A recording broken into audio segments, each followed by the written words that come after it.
I'm a senior in high school. In my college applications, the underlying question seems to be, what do I want to be when I grow up? Like everyone else, when I was 5, I wanted to be an astronaut. Then I got more down to earth and wanted to be a geologist. I've since decided against applying to the Colorado School of Mines, but as I've grown, the question that I've asked myself has also changed to what do I want the world to be when I grow up? That world will be what my generation makes it. My generation needs to save our world through environmental activism. For example, I've joined a movement to reduce plastics in the ocean because they're polluting the world and its people. To bring you all up to speed, here's a 1-minute crash course on ocean plastic pollution. When plastics stream into the ocean, most break into tiny pieces called microplastics. Ocean plastics are carried by the 5 subtropical gyres, circular ocean currents that stretch around the world. If ocean plastics glowed, then the more than 5 trillion pieces of plastic floating on the surface of the world's oceans would look like this.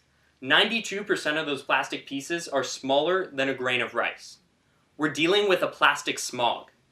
Microplastics are magnets for synthetic chemicals. They carry up to 1 million times more synthetic toxins than the surrounding seawater does. Fish eat these dangerous plastic particles and absorb the toxins into their tissues.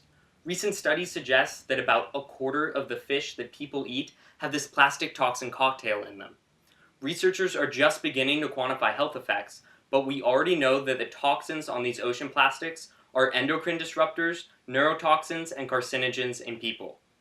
Those are the essentials. It doesn't make good dinner conversation. It's fitting that I gave myself a time limit, because ocean plastic pollution is a runaway problem with a time limit. My generation needs to take action to solve it.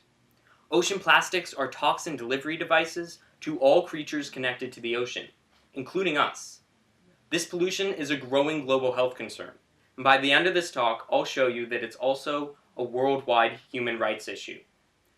The most famous proposed solution is to go out and remove the plastics from our oceans. But this idea doesn't hold water. Imagine you're in a sinking boat. There's a growing hole, water pours in faster and faster. No matter how fast you bail, the boat will sink unless you plug the hole. Plastics are spewing into the ocean like the water filling the boat. We need to plug the hole on plastics to stop the stream of plastics into our oceans. Trying to remove plastics from the ocean is like trying to remove the ocean from a sinking boat, instead of simply plugging the hole. So we must focus on land-based solutions to clean up our oceans.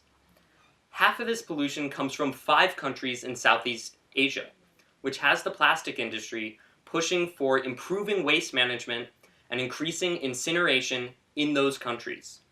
Waste management is a must, but the way developing countries burn plastic leads to a host of other environmental, health, and human rights issues. Experts agree that we can achieve the greatest impact by modernizing the plastic economy everywhere. Reduce, reuse, recycle is a helpful way to organize what I'm about to tell you. As you may know, plastics are harmful even before they enter the ocean. We need to reduce harmful plastics, which we can do, for example, by replacing them with unharmful ones that biodegrade in aquatic environments. Reducing harmful plastics is way better than reusing harmful plastics, which in turn is way better than recycling harmful plastics. To deal with this problem honorably, we need the help of people like you, who care about human rights.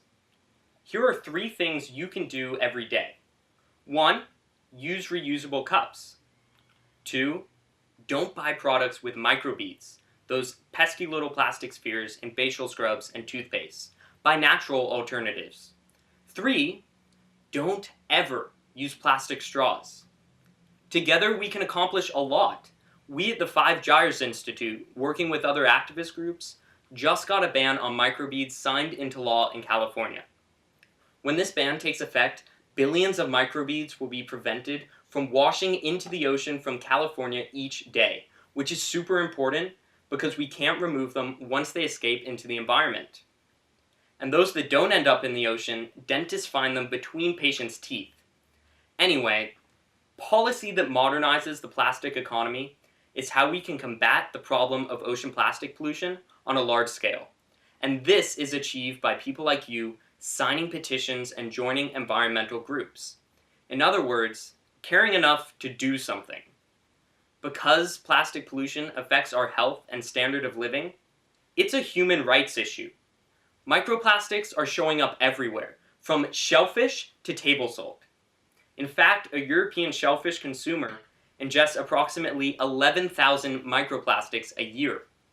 This figure is likely similar for those of us in the US who eat shellfish.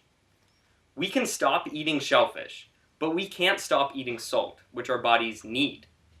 Microplastics show up there too. Everyone is being affected by this pollution, and it will only get worse as time goes on. So, to each of my peers, this will affect us the most. Be a little shellfish and help out. Our youth is an advantage as activists. That's part of why I was sponsored to sail through the North Atlantic Gyre from Bermuda to New York with 5 gyres.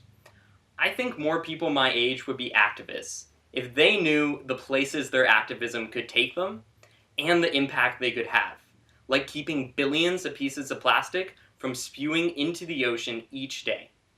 And who knows, you could end up in Bermuda like I did. More importantly though, activism helps us develop empathy and awareness so that we can be effective global citizens. In the case of ocean plastic pollution, here is the inequality we are dealing with. Remember how a quarter of the fish we eat have this plastic toxin cocktail? Well, any of us in this room could decide right now to eat less fish because we have options.